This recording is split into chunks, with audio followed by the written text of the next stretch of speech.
नमस्कार आप सभी का हार्दिक स्वागत है एक बार फिर से आशीष क्लासेस पर। डिस्कस करेंगे 2 अगस्त का फर्स्ट एडिटोरियल। और उससे पहले बता दूं कि आपको ये एप्लीकेशन डाउनलोड करके रखना है आशीष क्लासेज, जो आपको प्ले स्टोर पर मिल जाएगा। लिंक इसका डिस्क्रिप्शन में आपको दिया है। यहाँ से एप्लीकेशन डाउनलोड करेंगे तो 2 कोर्सेज ऐसे हैं जो डिजिटल बोर्ड पर दिए गए हैं आपको। एक कोर्स है ग्रामर का और एक कोर्स है हिंदी टू इंग्लिश ट्रांसलेशन का बैच। दोनों ही बहुत ही इंपॉर्टेंट रोल प्ले कर सकते हैं आपकी इंग्लिश को स्ट्रॉन्ग करने के लिए, तो आप ये कोर्स बाई कर सकते हैं।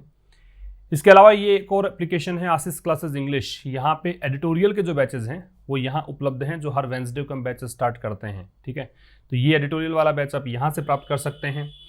इस एडिटोरियल वाले बैच की खास बात ये रहती है कि 2 एडिटोरियल्स यहाँ पे पर डे आपको प्रोवाइड करवाए जाते हैं। ठीक है, 2 एडिटोरियल्स मिलते हैं, दोनों का पीडीएफ मिलता है। एक एडिटोरियल तो वही होता है जो शाम को 5 बजे आप देखते हैं, जो आप ये देख रहे हैं वो एप्लीकेशन पर जल्दी मिल चुका होता है।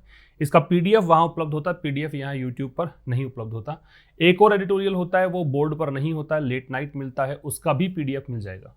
क्लोज टेस्ट पैराजंबल का बैच, इसकी भी एक खास बात यह है कि जो भी क्लोज टेस्ट या पैराजंबल आपको यहाँ पर मिलते हैं वो सब के सब न्यूज़पेपर से बनाकर प्रोवाइड करवाए जाते हैं, तो ये कोर्स आप बाई कर सकते हैं।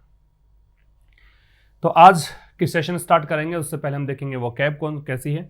और एक और बता दूं आपको मैं कि एक वोकैब का जो बैच है, मतलब वोकैब ई बुक की जो एक श्रृंखला हम लोग चलाते हैं, हर 3 मंथ्स की ई बुक लॉन्च करते हैं, तो उसमें एक ई बुक जो अप्रैल मई और जून की पेंडिंग थी, अप्रैल मई और जून, ये भी एप्लीकेशन पर अब अवेलेबल है, या बाई कर सकते हैं। तो अप्रैल मई और जून के लगभग 1500 से अधिक वर्ड्स आपको दे रखे हैं। ठीक है, 1500 प्लस वर्ड्स यहाँ पे आपको मिलेंगे, तो ये आप वो कैब की बुक प्राप्त कर सकते हैं। इससे पहले वाली बुक्स भी हैं, मीन्स जनवरी फरवरी मार्च वाली बुक भी है। 2020 के एक 6 मंथ्स की अलग से है, फिर 3 मंथ्स के 2 ई बुक्स हैं। तो इस प्रकार से बहुत सारे वर्ड्स आप प्राप्त कर सकते हैं इस ई बुक से। ठीक है, तो ये आप बाई कर पाएंगे। तो आइए स्टार्ट करते हैं। पहले देखते हैं कि इनका मीनिंग क्या है, उसके बाद में आएंगे एडिटोरियल पर। तो कीननेस एक नाउन है, तो इसमें ध्यान रखें कि जिस भी शब्द का एंड NESS से होता है वो जनरली क्या कहलाता है, नाउन। कीननेस से मतलब क्या होता है, कीननेस से मतलब है ईगरनेस। कीननेस का मतलब है ईगरनेस, या फिर क्या कह सकते हो, रेडीनेस। तत्परता को बोलते हैं, उत्सुकता को बोलते हैं क्या, कीननेस। तत्परता या फिर क्या कहेंगे, उत्सुकता। ठीक है, दूसरा वर्ड यहां पे दे रखा कॉन्कॉर्ड। कॉन्कॉर्ड एक नाउन है, इसका मतलब है अग्रीमेंट, सहमति, या के अनुरूप कह सकते हो, सहमति या के अनुरूप। ठीक है, इन अकॉर्डेंस विद को इन कॉन्कॉर्ड विद आप कह सकते हैं। इन कांग्रेस जो शब्द है ये एडजेक्टिव है, और इसमें ध्यान रखें कि जिन शब्दों का एंड OUS से, जैसे यहां पे NESS एक सफिक्स था, वैसे यहां पे एक सफिक्स का नाम क्या है, OUS। तो OUS ending words are generally called adjectives, तो ये एडजेक्टिव है इन कांग्रेस। इसका मतलब होता है बेमेल। ठीक है, आप कह सकते हो कि जो रेलेवेंट नहीं है, नॉट रेलेवेंट। जो एप्रोप्रिएट नहीं है, इनएप्रोप्रिएट। या जो सूटेबल नहीं है, वो सब कहलाते हैं इनकॉन्ग्रस, अनसूटेबल। तो ये सब इसके सिनोनिम्स हो सकते हैं। एम्बिट एक नाउन है, एम्बिट का मतलब होता है स्कोप, एरिया, लिमिट, क्षेत्र को कह सकते हो।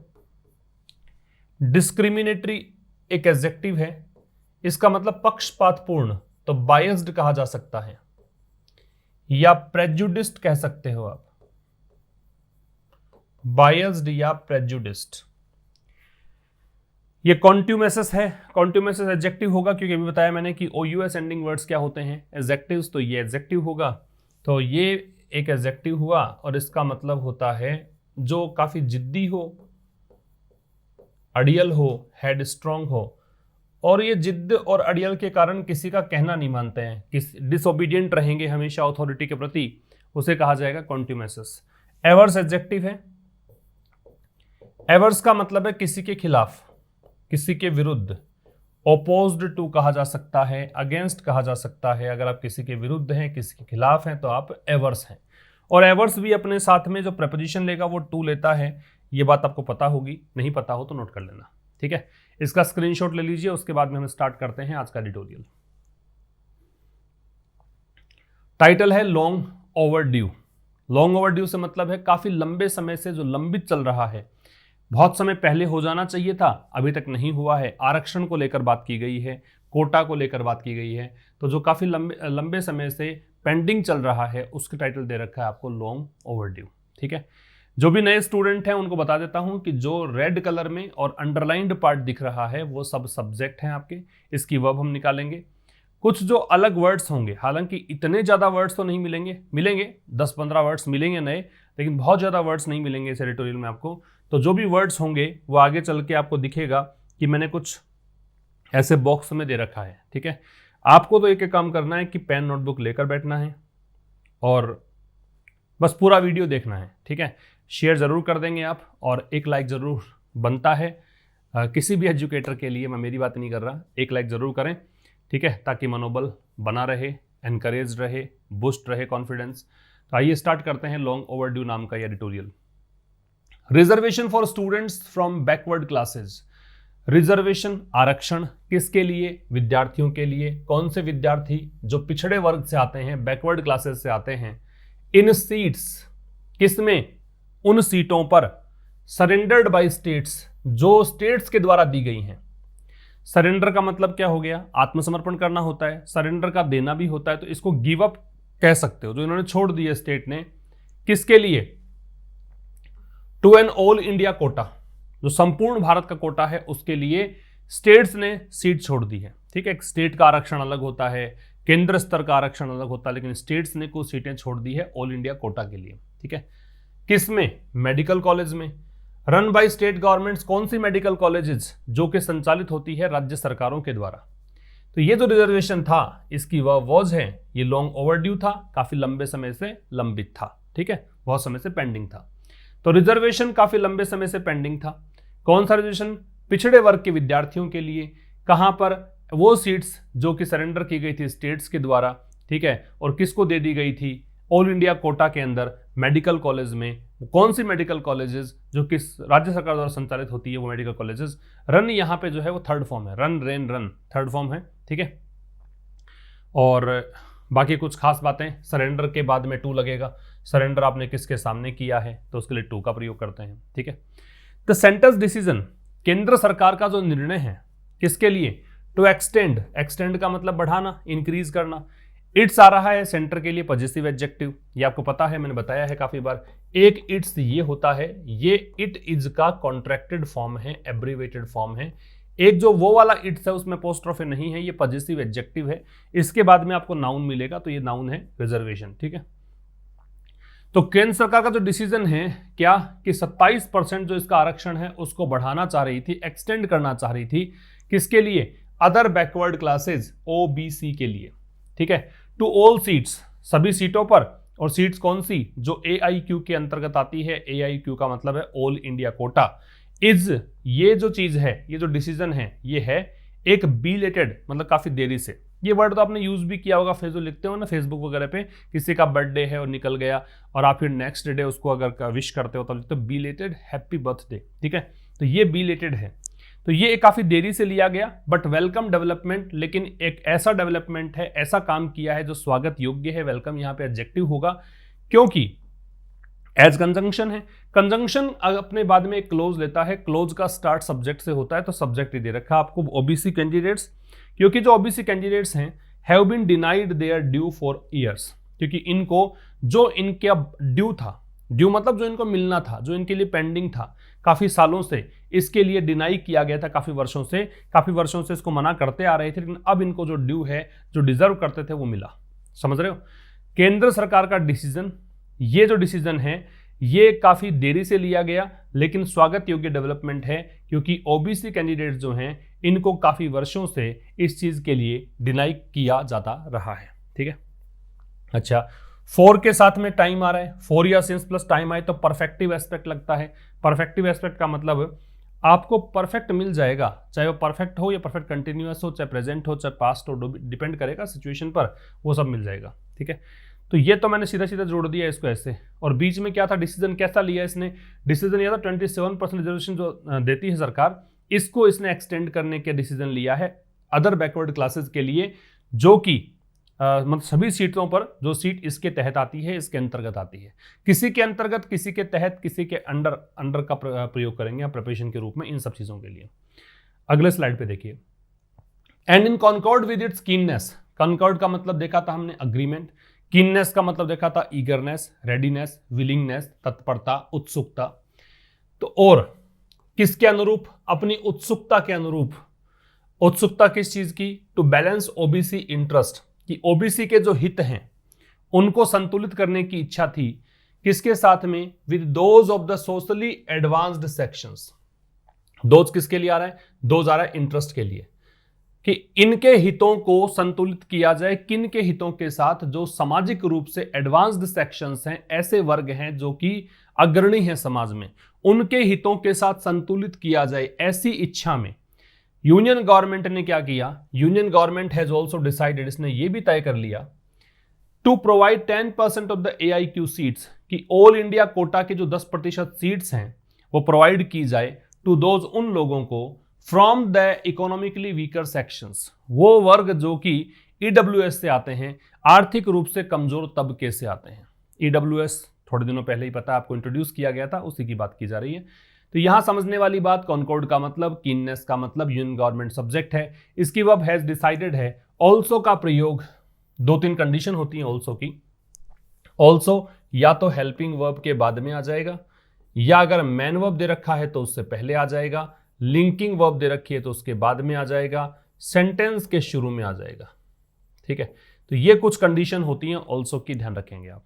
फिर बता देता हूं भाई, इस प्रयास में कि सरकार यहां पे चाह रही थी, तत्परता थी सरकार की, कि ये ओबीसी के जो हित हैं उनको संतुलित करना चाह रही थी। सामाजिक रूप से जो अग्रणी सेक्शंस है, सेक्शंस यहां पे नाउन है, एडवांस्ड यहां पे एडजेक्टिव है, सोशली यहां पे एडवर्ब है।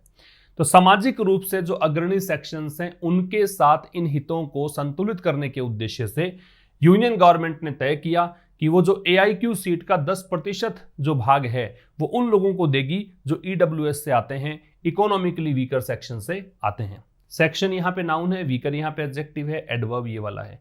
नाउन को मॉडिफाई करता है एडजेक्टिव, एडजेक्टिव को मॉडिफाई करता है एडवर्ब। Is it clear? आगे देखिए, this is almost entirely the outcome of A Madras high court verdict. Verdict का मतलब होता है जजमेंट, डिसीजन। वर्डिक्ट का मतलब होता है जजमेंट, डिसीजन। ठीक है, एंटायरली मतलब कंप्लीटली, संपूर्ण रूप से, टोटली। तो दिस, इसकी वर्ब इज है, ऑलमोस्ट एडवर्ब होता है। ठीक है, ये क्या एंटायरली भी एडवर्ब है। एडवर्ब को मॉडिफाई करने का अधिकार किसके पास है? केवल एक एडवर्ब के पास। ठीक है, an adverb can be modified only another adverb, और कोई तरीका ही नहीं है। तो ये लगभग पूरा का पूरा आउटकम है, परिणाम है किसका? मद्रास हाई कोर्ट के डिसीजन का, and the efforts of the Dravida Munnetra Kazhagam, और इस पार्टी के प्रयासों का। ठीक है, ये पार्टी का नाम है, इसके प्रयासों का, which approach the court with the demand. ये वो पार्टी है, ये विच यहाँ पे इस पार्टी के लिए है, ये वो पार्टी है जो कि कोर्ट गई किसके साथ? डिमांड के साथ, इस मांग को लेकर। ठीक है, तो ये लगभग परिणाम है मद्रास हाई कोर्ट के डिसीजन का। भी ये सब कुछ क्यों हो पाया? मद्रास हाई कोर्ट ने डिसीजन दिया था उस कारण से हो पाया, और इस पार्टी ने प्रयास किए थे इस कारण से हो पाया। ये पार्टी जो है इस डिमांड को लेकर कोर्ट पहुंची थी, कोर्ट गई थी। ठीक है, the AIQ is a category created by the supreme court. Supreme court से पहले हमेशा द आता है, ध्यान रखेंगे। तो कह रहा है कि भाई AIQ जो है वो एक कैटेगरी है, और ये कैटेगरी कौन सी है? जो क्रिएट की गई किसके द्वारा? सुप्रीम कोर्ट के द्वारा। किस लिए? फ्री अप करने के लिए। फ्री अप का मतलब होता है to make available for a specific use. Free up का मतलब है to make available, to make available. ठीक है, उपलब्ध कराना। तो AIQ एक कैटेगरी है जो कि सुप्रीम कोर्ट ने यहां पे बनाई थी, किस लिए? कुछ सीट्स उपलब्ध कराने के लिए। और कौन सी सीट्स? फ्रॉम रेजिडेंशियल और डोमिसाइल रिक्वायरमेंट्स। जो भी डोमिसाइल का मतलब पता ही है, मूल निवास को बोलते हैं। तो जो भी रेजिडेंशियल या डोमिसाइल रिक्वायरमेंट्स हैं उनके अनुरूप किस में? कुछ राज्यों में। किसके लिए? एडमिशंस के लिए। एडमिशन में प्रीपोजिशन टू लगता है। ठीक है, एडमिशन किस में? मेडिकल कॉलेजेस में। ठीक है, तो AIQ एक कैटेगरी है जो कि सुप्रीम कोर्ट ने बनाई थी, किस लिए? कुछ सीट उपलब्ध करवाने के लिए। और सीट कहां से? जो डोमिसाइल रिक्वायरमेंट्स है, रेजिडेंशियल रिक्वायरमेंट है, उसके अनुरूप सीट उपलब्ध करवाने के लिए कुछ राज्यों में एडमिशन हेतु, और कहां पर एडमिशन हेतु? मेडिकल कॉलेजेस में। Introduced in 1986। ये जो AIQ जो है ये कब इंट्रोड्यूस किया गया था? 1986 में। इंट्रोड्यूस का मतलब यहां से स्टार्ट हुआ था इसका कहानी।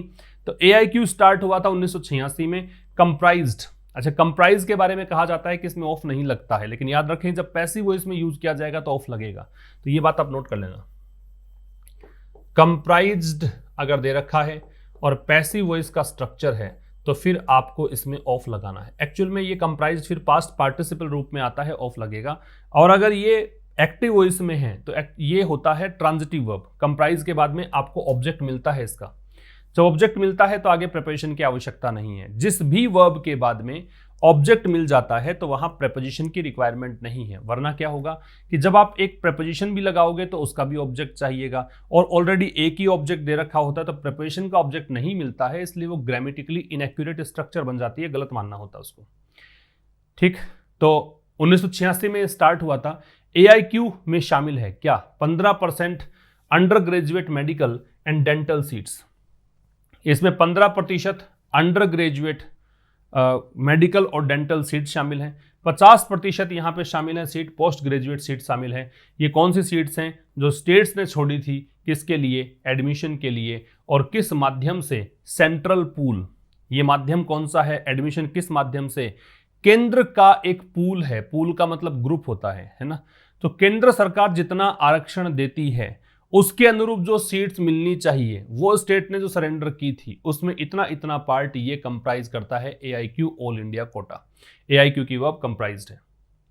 Next, there was no reservation in the AIQ। No reservation की वर्ब वाज है, देयर से स्टार्ट करते हैं, इन्वर्जन लगता है। इन्वर्जन का मतलब वर्ब का प्रयोग सब्जेक्ट से पहले होता है। तो AIQ में कोई आरक्षण नहीं था, ठीक है। And once in the past, और एक बार पास्ट में ऐसा हुआ कि Supreme Court set aside, Supreme Court ने सेट असाइड किया। सेट असाइड का मतलब इग्नोर कर दिया सुप्रीम कोर्ट ने। तो मतलब AIQ में कोई आरक्षण नहीं था, ऑल इंडिया कोटा में कोई आरक्षण नहीं था। और एक बार पहले भूतकाल में ऐसा हुआ कि सुप्रीम कोर्ट से पहले देखो दया गया कि सुप्रीम कोर्ट ने मद्रास हाई कोर्ट का जो निर्णय था उसको इग्नोर किया। क्या निर्णय था? Directing the centre. Madras high court ने केंद्र सरकार को निर्देशित किया था टू इंप्लीमेंट शेड्यूल्ड कास्ट और शेड्यूल्ड ट्राइब्स कोटा, कि भाई लागू करो, इंप्लीमेंट का लागू करना, कि जो SC और ST का कोटा है वो इस कैटेगरी में लागू करो। इस बात को इसने दरकिनार कर दिया था पहले, ऐसा भी हुआ था। ये कुछ हिस्टोरिकल जो पृष्ठभूमि रही है उसको समझा रहा है। इन 2007 में द सुप्रीम कोर्ट ने अलाउ किया 15% शेड्यूल्ड कास्ट रिजर्वेशन। तो 2007 में सुप्रीम कोर्ट ने अलाउ कर दिया 15% शेड्यूल्ड कास्ट रिजर्वेशन को। SC जो आरक्षण है उसको इसने अलाउ किया, और 7.5% scheduled caste quota under the AIQ, ठीक है। और 7.5% शेड्यूल्ड ट्राइब कोटा जो है, ST का जो कोटा है, किसके तहत? AIQ के तहत ये अलाउ किया, ठीक है। अच्छा, सेट असाइड के दो मतलब हो सकते हैं, एक इग्नोर भी हो सकता है, और सेट असाइड का मतलब ये भी हो सकता है कि भाई आपने किसी चीज को सुरक्षित रख दिया है किसी पर्टिकुलर रीजन के लिए। तो यहां पे इसका मतलब फिर ये निकालिए कि इसने सुप्रीम कोर्ट ने मद्रास हाई कोर्ट का जो डिसीजन था, इसने कहा था केंद्र सरकार से कि भाई आप SC ST का जो कोटा है वो इंप्लीमेंट करो। तो इस बात को इसने सेट असाइड कर दिया, एक तरफ सोचने विचारने रखने कंसिडरेशन के लिए रख दिया, ठीक है, ऐसा मान लो इसको। तो फिर 2007 में क्या हुआ? सुप्रीम कोर्ट ने अलाउ कर दिया 15% शेड्यूल्ड कास्ट रिजर्वेशन और 7.5% शेड्यूल्ड ट्राइब कोटा, किसके तहत? AIQ के तहत। मीनवाइल, इसी दरमियान, ये एडवर्ब है, based on A central law favouring backward class reservation. Based के साथ ऑन लगता है, इसके आधार पर। किसके आधार पर? कि एक केंद्रीय कानून है जो कि फेवर करता है पिछड़े वर्ग के आरक्षण को, ठीक है। इन एजुकेशनल इंस्टीट्यूट्स, कहां पर? शैक्षणिक संस्थानों में। उसके आधार पर यूनियंस 27% OBC कोटा, केंद्र सरकार का जो 27% OBC कोटा है वॉज इंट्रोड्यूस्ड, इसको इंट्रोड्यूस किया गया। पैसिव वॉइस है, वॉज के साथ third form. In central educational institution, कहां पर? केंद्रीय शैक्षणिक संस्थानों में, ठीक है। तो इसी दरमियान हुआ क्या? ये तो इसने बांट दिया SC ST के लिए, ये कोटा कैसे कैसे दिया गया, किस प्रकार से इंट्रोड्यूस किया गया, किस किस कैटेगरी को दिया गया, वो सब बातें हैं। तो इसी दरमियान एक बात और हुई कि केंद्र सरकार केंद्रीय कानून के अनुसार जो कि फेवर करता है OBC के रिजर्वेशन को, एजुकेशन इंस्टीट्यूशन में यूनियन ने 27% OBC कोटा प्रदान कर दिया सेंट्रल एजुकेशन इंस्टीट्यूशंस में। There was no move to implement, कोई कदम नहीं उठाया गया। नो मूव ये इसकी सब्जेक्ट है, ये इसकी वर्ब है। नो यहां डिटर्मिनर है, मूव यहां पे नाउन है। तो कोई कदम नहीं उठाया गया, किस लिए? इंप्लीमेंट करने के लिए। किसको? ओबीसी रिजर्वेशन को, इन द कैटेगरी, इस कैटेगरी में। तो इस कैटेगरी में ओबीसी रिजर्वेशन को इंप्लीमेंट करने के लिए कोई भी मूव नहीं उठाया गया, कोई भी कदम नहीं उठाया गया। ठीक है। इन द कोर्ट्स में the medical council of India, ये एक काउंसिल जो होता है वो संघ होता है। एक काउंसिल ये होता है COUNSIL, ये होता है सलाह देना, एडवाइस देना। ये काउंसिल संघ, ग्रुप को बोलते हैं। तो जो मेडिकल काउंसिल है भारत की कोर्ट्स में, इस मेडिकल काउंसिल ने आर्ग्यू किया, बहस करी, किसके खिलाफ? ओबीसी रिजर्वेशन के खिलाफ। मतलब ये इसके पक्ष में नहीं था। But the union government said, लेकिन केंद्र सरकार ने क्या कहा कि it was not averse to, averse to का मतलब बताया था अगेंस्ट होना, अपोज्ड होना, ये सब मतलब अगेंस्ट, अनविलिंग, अपोज्ड है। कि केंद्र सरकार ने कहा कि भाई इट यहां पे केंद्र सरकार खुद के लिए प्रोनाउन यूज कर रहा है कि भाई हम लोग जो हैं वो खिलाफ नहीं है रिजर्वेशन के। Subject to an overall 50% limit, subject to मतलब इसके अकॉर्डिंग, इस नियम के अकॉर्डिंग। किसके अकॉर्डिंग? कि भाई कुल मिलाकर हम 50% की लिमिट तक आरक्षण दे सकते हैं और हम देंगे, अनविलिंग नहीं है। ठीक है, ठीक है। The omission of OBC reservation in the AIQ seats, जो ओमिशन है, ओमिशन का मतलब होता है ओमिट करने का प्रोसेस। किससे बनता है ओमिशन? ओमिट से। ओमिट वर्ब है, ओमिशन है नाउन। तो जो ओमिशन है, दैट डिटर्मिनर आ गया तो आगे नाउन ही आएगा। ओबीसी रिजर्वेशन का जो ओमिशन है, ओबीसी रिजर्वेशन को जो छोड़ना है, किसमें? AIQ सीट्स में। ऑल इंडिया कोटा की सीट्स में ओबीसी का रिजर्वेशन को ओमिट करने का जो प्रोसेस है, ये ओमिशन वॉज ऑब्वियसली डिस्क्रिमिनेटरी। मतलब अब तक ओबीसी रिजर्वेशन को AIQ के अंदर शामिल नहीं किया गया था। इस एडिटोरियल का उद्देश्य यही है कि अब केंद्र सरकार ने यहां ओबीसी को भी AIQ के तहत, रिजर्वेशन की कैटेगरी जो है AIQ के तहत इसमें शामिल करने का निर्णय लिया है। तो कह रहा है कि अब तक जो इसमें शामिल नहीं किया गया था वो निश्चित रूप से डिस्क्रिमिनेटरी था। डिस्क्रिमिनेटरी मतलब बायस था, प्रेजुडिस था, पक्षपात पूर्ण था। ठीक है। ऑब्वियसली एडवर्ब है और ये एडजेक्टिव है। एडजेक्टिव को मॉडिफाई करता है एडवर्ब, और वॉज लिंकिंग वर्ब का काम करेगा। क्योंकि अगर वॉज वर लिंकिंग वर्ब नहीं है, मैन अगर हेल्पिंग वर्ब होती तो आगे थर्ड फॉर्म लगाते, ING लगाते। ऐसे कोई वर्ब तो आगे है नहीं, इसका मतलब ये लिंकिंग वर्ब है क्योंकि आगे कॉम्प्लीमेंट डिस्क्रिमिनेटरी दे रखा है। There were OBC seats, OBC seats की वर्ब वर है क्योंकि देयर से स्टार्ट है तो इन्वर्जन है। इन मेडिकल इंस्टीट्यूशंस, तो मेडिकल संस्थान जो है उनमें कुछ ओबीसी सीट्स थी। और ये संस्थान कौन से हैं? जो केंद्र सरकार चलाती हैं। तो केंद्र सरकार के द्वारा चलाए जाने वाले संचालित जो मेडिकल इंस्टीट्यूशन है उसमें ओबीसी सीट्स थी। साथ में कह रहा है कि as well as state specific quotas in those run by the states, और राज्यों के द्वारा संचालित जो मेडिकल कॉलेजेस थी या संस्थान थे उनमें स्टेट के आधार पर स्टेट ने कुछ विशेष कोटा दे रखा था। अभी तक तो ये था।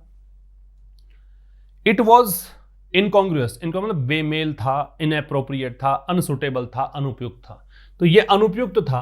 That seats given up by the states, की जो सीट्स यहां पे राज्यों ने छोड़ी, टू हेल्प द सेंटर, किसके लिए? सहायता करने के लिए केंद्र की। सहायता किस में? तो हेल्प के बाद देखिए दो सिचुएशंस बनती हैं, या तो आप लगा सकते हैं V0 या फिर हेल्प के साथ लगा सकते हैं 2 + V0, बोथ आर राइट, दोनों ही सही है। ठीक है।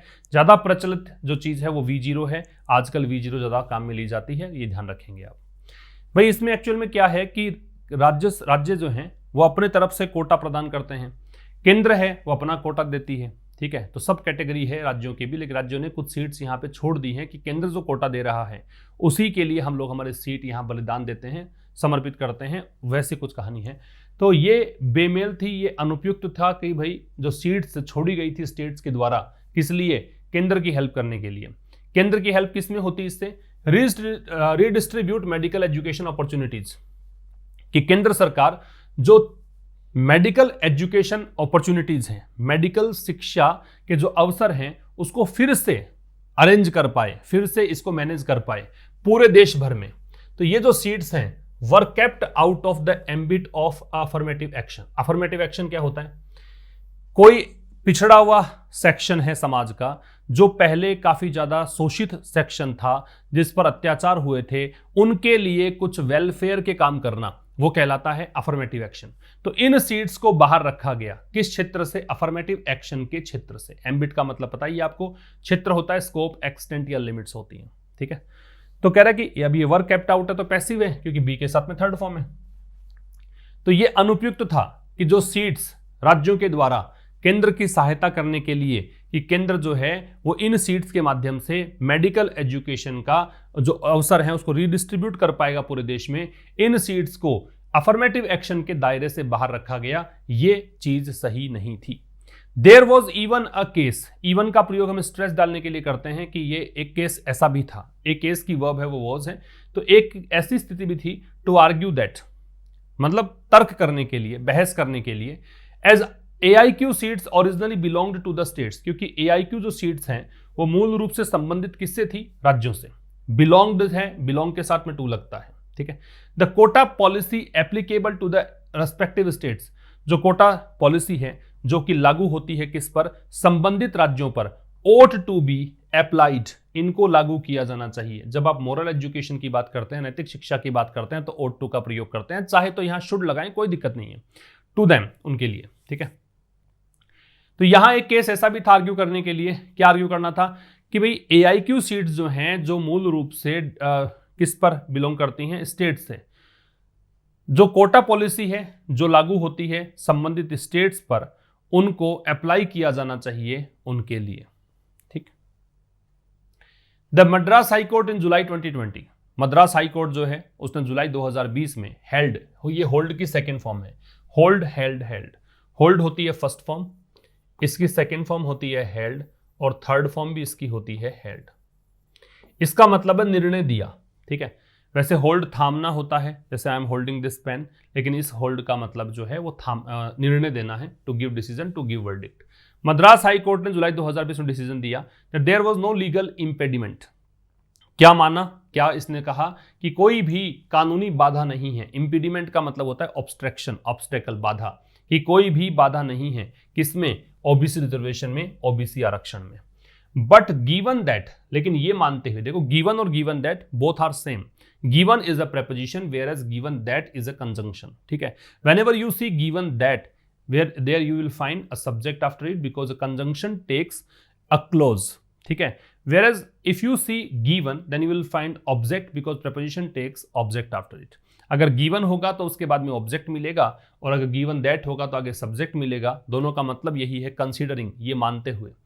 तो मद्रास हाई कोर्ट ने जुलाई 2020 में ये माना कि कोई ऐसा कानूनी बाधा नहीं है ओबीसी रिजर्वेशन में, लेकिन ये देखते हुए कि पॉलिसी जो है वो स्टेट में अलग अलग होती हैं, अलग अलग स्टेट में अलग अलग पॉलिसीज हैं, इट लेफ्ट इट, तो मद्रास हाई कोर्ट ने इस बात को छोड़ दिया किस पर? केंद्र सरकार पर, कि केंद्र सरकार जो है मॉडलिटीज तय करे for Kota's from this academic year, कि इस अकेडमिक साल से, 2020 की बात कर रहे हैं, इस अकेडमिक ईयर से, अकेडमिक इसलिए कहा कि शैक्षणिक संस्थानों के लिए कोटा की बात कर रहा था, तो इसके लिए मॉडलिटीज तय करें। मॉडलिटी मतलब आप कैसे किस चीज को लागू करोगे, है ना। How will you implement this policy, उस चीज को, उस प्रोसेस को बोलेंगे modality. The centre has now decided on, decide का मतलब तय करना है, डिसाइड ऑन का मतलब जो दिए गए विकल्प हैं उनमें से कोई चीज को चुनना है, सिलेक्ट करना है। तो केंद्र सरकार ने अब जाके 27% जो ओबीसी कोटा है उसको चुन लिया है, but not before the high court term that delay in doing so contumacious. लेकिन इससे पहले एक काम और हो गया था कि कोर्ट ने, कौन सा कोर्ट? हाई कोर्ट, ये मद्रास हाई कोर्ट है। मद्रास हाई कोर्ट ने इस डिले को, जो सरकार काफी देरी से ये काम किया है ना, तो ये जो डिले हुई थी इसको इसने संज्ञा दी, टर्म का संज्ञा देना। इसने कहा था कि ये बहुत ही कॉन्ट्यूमेसस है, मतलब आप जिद करके, अड़ियल होके अथॉरिटी का अपमान कर रहे हो, अथॉरिटी की बात को स्वीकार नहीं कर रहे हो। तो कॉन्ट्यूमेसस का मतलब होता है अड़ियल या जिद्दी या जानबूझकर किसी अथॉरिटी का बातों का पालन नहीं करना, डिसोबीडियंट होना, वो इसका मतलब है। तो केंद्र सरकार ने 27% ओबीसी कोटा को चुन लिया है, लेकिन उससे पहले इस कोर्ट ने इस डिले के बारे में कहा था कि सरकार जो है अड़ियल बनी बैठी है और हमारी बातों को नहीं मान रही है, ठीक है। तो ये था दोस्तों आज के इस एडिटोरियल में। मिलेंगे अब कल शाम ठीक 5 बजे। जरूर से आप इसे शेयर कर दीजिएगा और रिवीजन करके आया करो भाई। जितना मैंने पढ़ा दिया है उतने वर्ड्स को आप याद रखें, क्योंकि ये वोकैबुलरी आपको बहुत हेल्प करेगी किसी भी एग्जाम में आप अपीयर होंगे तो। काफ़ी सारे ऐसे बच्चे हैं जो एग्जाम में अपीयर होते हैं और उनको बिना किसी एक्स्ट्रा प्रिपरेशन के काफ़ी अच्छे मार्क्स मिलते हैं। इवन 50 में से 47.5, 50 आउट ऑफ 50 ये स्कोर रहा है स्टूडेंट्स का, जिन्होंने एडिटोरियल रेगुलर पढ़ा है। उनको एक्स्ट्रा कुछ पढ़ने की ज़रूरत नहीं पड़ती है, ठीक है। तो इस तरीके से थोड़ा सिंसियरिटी से पढ़ते चलो। मिलते हैं कल शाम 5 बजे, तब तक के लिए नमस्कार। Thank you very much.